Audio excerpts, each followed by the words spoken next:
For sure, the coronavirus is also affecting Operation Rescue. We are working in Ethiopia, in India, and Brazil, serving some of the most vulnerable children and their families in local communities. And those are people living in poverty. They are living on the streets without a roof over their heads.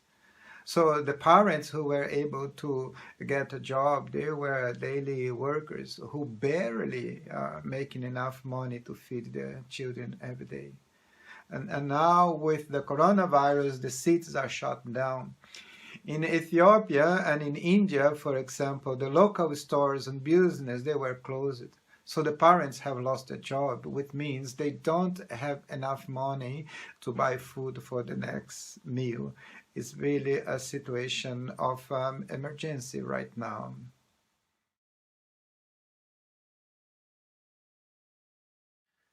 We are doing several things. The first thing we did was to follow the instructions of the local authorities to close all schools to prevent the spreading of the virus. So the safety of our children is our priority. So we have closed also our project centers to keep the children, their parents and the grandparents and our staff safe. The second thing we are doing is we are keeping the local staff employed. We have adjusted our service to this new scenario. Operation Rescue relies on volunteers who travels to Ethiopia, to Brazil, and to India to support our work, but we relied mainly in our local staff. People from the community, people from the country. They are the ones every day caring for the children and their families.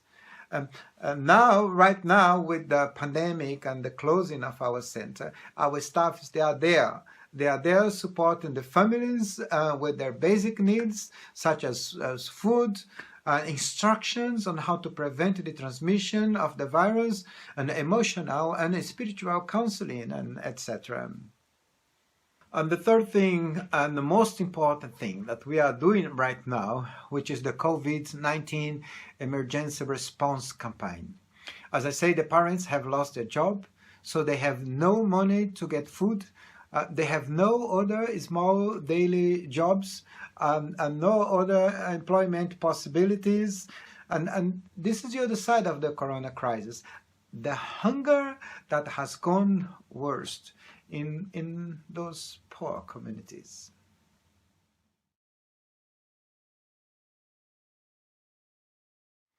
The goal of the Emergency Fund campaign is to raise money for food and safety of the children and family that we serve in those countries. Right now in India, as an example, in Kolkata, the place where we work in, hundreds of children and families from those local communities, they are living on the streets. And they don't know where the next meal will come from.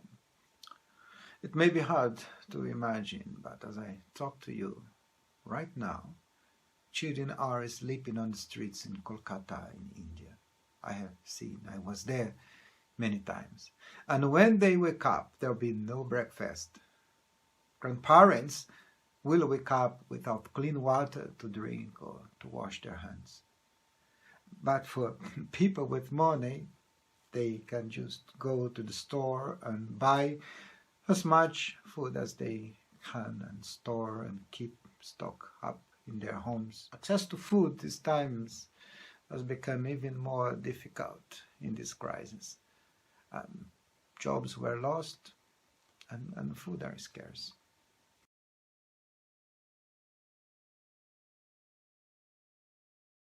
We need donations like never before to ensure that our local staff can buy food, not only for the meals that we used to serve while the children were at our centers, but for all meals, for breakfast, lunch, and dinner, for the children, for their parents, and often grandparents that have lost their jobs and have nowhere to go until life goes back to normal again.